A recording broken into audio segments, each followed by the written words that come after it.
apesar dos defeitos.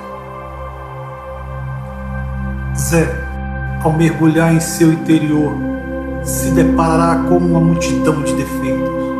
Identificará o orgulho, o egoísmo, a intolerância. Sentirá a irritação, a mágoa, o ódio. Perceberá o comodismo e a mesquinhez.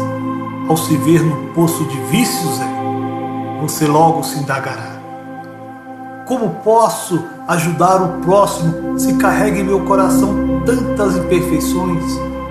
Mas, meu amigo, é exatamente nesse momento que descobrimos a necessidade de uma reforma íntima. No entanto, saiba que os irmãos que clamam por sua ajuda não esperam que você seja um santo, e nem o Cristo Jesus exige que tenhas a condição de anjo para que trabalhe na semeadura do bem.